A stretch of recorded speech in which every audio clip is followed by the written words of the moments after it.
ਅਗਲੀ ਖਬਰ ਦੇ ਵੱਲ ਵਧੀਏ ਸ਼ਰਮਾ ਜੀ ਤੇ ਗੱਲ ਕਰੀਏ ਅਕਾਲੀ ਦਲ ਦੀ। ਅਕਾਲੀ ਦਲ ਬਸਪਾ ਨੂੰ ਭੁੱਲਿਆ ਜਾਂ ਫਿਰ ਬਸਪਾ ਨੂੰ ਛੱਡਿਆ ਅਕਾਲੀ ਦਲ ਨੇ? ਹਾਂ, ਪ੍ਰਵੀਨ ਜੀ ਅਕਾਲੀ ਦਲ ਅਜੇ ਵੀ ਉਹਨਾਂ ਦੇ ਲੀਡਰ ਨਾ ਕਈ ਵਾਰ ਜਦੋਂ ਸੰਬੋਧਨ ਕਰਦੇ ਨੇ ਤਾਂ ਅਕਾਲੀ ਭਾਜਪਾ ਗੱਠਜੋੜ ਕਹਿ ਜਾਂਦੇ ਨੇ ਵਿਚਾਰੇ ਹਨਾ। ਉਹ ਕਹਿੰਦੇ ਜੀ ਸਮਾਂ ਲੱਗੂਗਾ ਇਹਦੇ ਠੀਕ ਹੋਣ ਨੂੰ ਹਨਾ। ਪਰ ਬਹੁਜਨ ਸਮਾਜ ਪਾਰਟੀ ਨਾਲ ਉਹ ਗੱਠਜੋੜ ਲੰਮਾ ਹੋ ਗਿਆ, ਚੋਣ ਲੜਦੇ ਸਾਰਾ ਕੁਝ ਹੋ ਲਿਆ ਹੈਨਾ।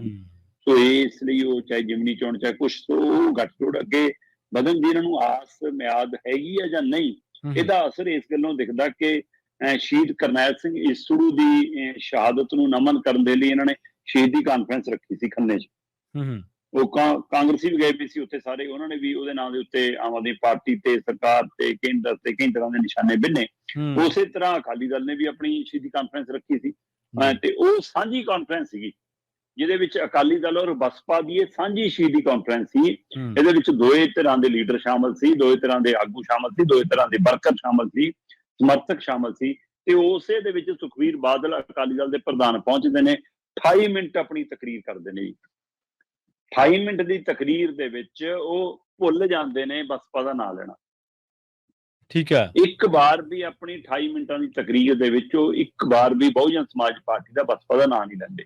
ਹੁਣ ਇਹ ਬਿਲਕੁਲ ਸਵਾਲ ਤੁਹਾਡਾ ਦਰੁਸਤ ਹੈ ਜੀ ਕਿ ਨਾਂ ਲੈਣਾ ਭੁੱਲੇ ਨੇ ਜਾਂ ਬਸਪਾ ਨੂੰ ਛੱਡ ਚੁੱਕੇ ਨੇ ਜੀ। ਕੀ ਉਧਰ ਨੂੰ ਕਦਮ ਵੱਧ ਗਿਆ? ਜਿਹੜੀ ਚਰਚਾ ਬਹੁਤ ਲੰਮੇ ਸਮੇਂ ਤੋਂ ਹੈ ਕਿ ਉਹ ਇਹ ਕਵਾਇਦ ਸਿਰੇ ਚੜ੍ਹਨ ਵਾਲੀ ਹੈ ਜਾਂ ਚੋਣਾਂ ਤੋਂ ਬਾਅਦ ਹੀ ਚੜ੍ਹਨੀ ਹੈ ਕਿ 2024 ਦੀਆਂ ਵੋਟਾਂ ਪਵਾ ਲਓ, ਅੱਡੋ ਅੱਡ ਬਾਅਦ ਚ ਜੱਫੀ ਪਾ ਲਾਂਗੇ। ਪਰ ਇਹ ਵੱਡਾ ਉੱਥੇ ਕੱਲ ਬਸਪਾ ਦੇ ਵਰਕਰਾਂ ਚ ਵੀ ਔਰ ਬਸਪਾ ਦੇ ਲੀਡਰਾਂ ਚ ਵੀ ਇਹ ਨਿਰਾਸ਼ਾ ਦੇਖਣ ਨੂੰ ਮਿਲੀ ਕਿ ਯਾਰ ਅੱਗੇ ਤਾਂ ਕੋਈ ਵੀ ਰੈਲੀ ਸ਼ੁਰੂ ਕਰਦੇ ਸੀ ਜਦੋਂ ਭਾਰਤੀ ਜਨਤਾ ਪਾਰਟੀ ਨਾਲ ਸਾਂਝ ਸੀ ਤਾਂ ਭਾਰਤੀ ਜਨਤਾ ਪਾਰਟੀ ਔਰ ਅਕਾਲੀ ਦਲ ਕੇ ਵਰਕਰ ਫਿਰ ਐਂ ਕਹਿ ਕੇ ਬੋਲਦੇ ਸੀ, ਭਾਰਤੀ ਜਨਤਾ ਪਾਰਟੀ ਵੀ ਨਹੀਂ ਕਹਿੰਦੇ ਸੀ, ਭਾਰਤੀ ਹੀ ਕਹਿੰਦੇ ਸੀ ਉੱਥੇ ਵੀ ਨਾ। ਸੋ ਇਸ ਲਈ ਉਹ ਉਦੋਂ ਤਾਂ ਭੁੱਲਦੇ ਨਹੀਂ ਸੀ ਕਹਿੰਦੇ। ਹੁਣ ਸਾਡੀ ਵਾਰ ਨੂੰ ਕਿਉਂ ਭੁੱਲੇ ਜਾਂਦੇ ਆ? ਬਹੁਜਨ ਸਮਾਜ ਪਾਰਟੀ ਕਹਿਣਾ ਕਿਉਂ ਭੁੱਲਦੇ ਨੇ ਜਾਂ ਬਸਪਾ ਕਹਿਣਾ ਕਿਉਂ ਭੁੱਲ ਗਏ? ਇਹ ਮਲਾਲ ਮੈਂ ਉੱਥੇ ਕੱਲ ਦੇ ਲੀਡਰਾਂ ਦੇ ਵਿੱਚ ਦੇਖਣ ਸੁਣਨ ਔਰ ਗੱਲ ਕਰਨ ਦੇ ਦੌਰਾਨ ਮਿਲਿਆ। ਪਰ ਸੁਖਬੀਰ ਬਾਦਲ ਹੋਰਾਂ ਨੇ ਆਪਣਾ ਨਿਸ਼ਾਨਾ ਆਮ ਆਦਮੀ ਪਾਰਟੀ ਤੇ ਦੱਬ ਕੇ ਰੱਖਿਆ। ਭਾਜਪਾ ਦੇ ਉੱਤੇ ਨਿਸ਼ਾਨਾ ਬੰਨਣ ਤੋਂ ਬਚਦੇ ਰਹੇ, ਉਹਨਾਂ ਦਾ ਨਾਂ ਲੈਣ ਤੋਂ ਜ਼ਿਕਰ ਕਰਨ ਤੋਂ ਬਚਦੇ ਰਹੇ। 750 ਕਰੋੜ ਦੇ ਕਹਿੰਦੇ ਆਮ ਆਦਮੀ ਪਾਰਟੀ ਨੇ ਇਸ਼ਤਿਹਾਰ ਜਾਰੀ ਕੀਤੇ ਨੇ ਜੀ ਇੰਨੇ ਦੌਰ ਦੇ ਦੌਰਾਨ ਹੀ, ਤੇ ਕਹਿੰਦੇ ਜੀ ਅਜੇ ਤੱਕ ਹੜ੍ਹ ਪੀੜਤਾਂ ਨੂੰ ਮੁਆਵਜ਼ੇ ਨਹੀਂ ਦਿੱਤੇ। ਉਧਰ ਮੁੱਖ ਮੰਤਰੀ ਸਾਹਿਬ ਕਹਿੰਦੇ ਚੈੱਕ ਦੇਣੇ ਸ਼ੁਰੂ ਕਰਤੇ ਤੇ ਕੁਝ ਤਾਂ ਮੁਆਵਜ਼ੇ ਵਾਲੇ ਚੈੱਕ ਦੇ ਰਹੇ ਆ ਜੀ, ਅਸੀਂ ਅਗਲੀ ਵਾਰ ਲਈ ਵੀ ਤਿਆਰ ਆ। ਪਰ ਸੁਖਬੀਰ ਬਾਦਲ ਕਹਿੰਦੇ ਜੀ ਹੁਣ ਤੱਕ ਸਰਕਾਰ ਆਈ ਨੂੰ ਅਜੇ 1.5 ਸਾਲ ਹੋਇਆ, 750 ਕਰੋੜ ਦੇ ਇਸ਼ਤਿਹਾਰਾਂ ਤੇ ਪੈਸੇ 750 ਕਰੋੜ ਖਰਚ ਦਿੱਤੇ ਨੇ। ਅੱਛਾ, ਇੰਨੇ ਦੇ ਤਾਂ ਪ੍ਰੋਜੈਕਟ ਨਹੀਂ ਆਏ ਕਹਿੰਦੇ।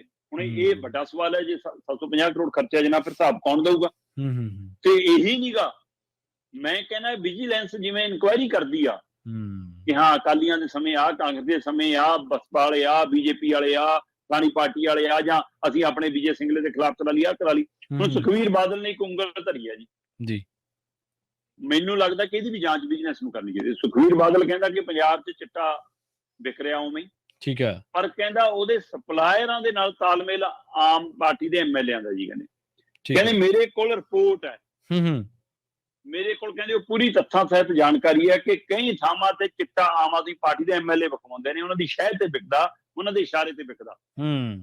ਤੇ ਜੇਕਰ ਇਹ ਰਿਪੋਰਟ ਦਾ ਵਿਜੀਲੈਂਸ ਪਹਿਲਾਂ ਤਾਂ ਸੁਖਬੀਰ ਬਾਦਲ ਨੂੰ ਤਲਬ ਕਰੇ ਜੀ ਤੇ ਲਾਈਵ ਉਹਦੀ ਟੈਲੀਕਾਸਟ ਕਰੇ ਕਿ ਅੱਜ ਆਪਾਂ ਇਹ ਰਿਪੋਰਟ ਦੇ ਨਾਂ ਬੋਲ ਕਿਹੜੇ ਨੇ ਤੇ ਤੱਥ ਦਿਖਾ ਕਿਹੜੇ ਨੇ। ਮਤਲਬ ਜਾਂ ਤਾਂ ਤੁਸੀਂ ਆਮ ਪਾਰਟੀ ਦੇ ਐਮਐਲਏ ਨੂੰ ਬਦਨਾਮ ਕਰ ਰਹੇ ਹੋ, ਇਹ ਸਪਸ਼ਟ ਹੋਣਾ ਚਾਹੀਦਾ। ਜੇ ਤੁਸੀਂ ਦੋਸ਼ ਸੱਚੇ ਲਾ ਰਹੇ ਹੋ ਫਿਰ ਵਿਜੀਲੈਂਸ ਸੁੱਤੀ ਕਿਉਂ ਪਈ ਆ? ਵਿਜੀਲੈਂਸ ਨੂੰ ਤੱਕ ਚੱਕੇ ਕਿਉਂ ਨਹੀਂ ਗਏ ਉਹ? ਸੋ ਇਸ ਲਈ ਮੇਲਾ ਦਾ ਪਹਿਲਾਂ ਸੁਖਬੀਰ ਬਾਦਲ ਨੂੰ ਤਲਬ ਕੀਤਾ ਜਾਵੇ, ਉਹਨੂੰ ਜਨਤਕ ਤੌਰ ਦੇ ਉੱਤੇ ਮੀਡੀਆ ਦੀ ਲਾਈਵ ਕਵਰੇਜ ਦੇ ਦੌਰਾਨ, ਲਾਈਵ ਟੈਲੀਕਾਸਟ ਦੇ ਦੌਰਾਨ ਇਹ ਸਾਰੇ ਤੱਥ ਲਏ ਜਾਣ ਤੇ ਫਿਰ ਉਹ ਐਮਐਲਏ ਤਲਬ ਕਰ ਲਏ ਜਾਣ ਜਾਂ ਐਮਐਲਏ ਗ੍ਰਿਫਤਾਰ ਕੀਤੇ ਜਾਣ। ਸੋ ਇੱਕ ਵੱਖਰਾ ਪਹਿਲੂ ਹੈ। ਪਰ ਇਹ ਸਾਰੇ ਪਹਿਲੂ ਦੇ ਵਿੱਚ ਸਾਰੀ ਸ਼ਹੀਦੀ ਕਾਨਫਰੰਸ ਦੇ ਦੌਰਾਨ ਕਰਨੈਲ ਸਿੰਘ ਈਸੜੂ ਨੂੰ ਸ਼ਰਧਾਂਜਲੀ ਦੇਣ ਤੋਂ ਇਲਾਵਾ ਜੇਕਰ ਸਭ ਤੋਂ ਵੱਧ ਚਰਚਾ ਕਿਸੇ ਗੱਲ ਦੀ ਰਹੀ, ਇਸੇ ਗੱਲ ਦੀ ਰਹੀ ਕਿ ਕੀ ਸੁਖਬੀਰ ਬਾਦਲ ਤੇ ਅਕਾਲੀ ਦਲ ਨੇ ਬਸਪਾ ਛੱਡ ਦਿੱਤੀ ਹੈ ਜਾਂ ਬਸਪਾ ਨੂੰ ਭੁੱਲ ਗਏ ਨੇ। ਜੀ ਪ੍ਰਵੀਨ ਜੀ, ਬਿਲਕੁਲ ਰਟੇ ਰਟਾਏ ਨਾਰੇ ਭੁੱਲਣੇ ਔਖੇ ਨੇ ਸ਼ਰਮਾ ਜੀ।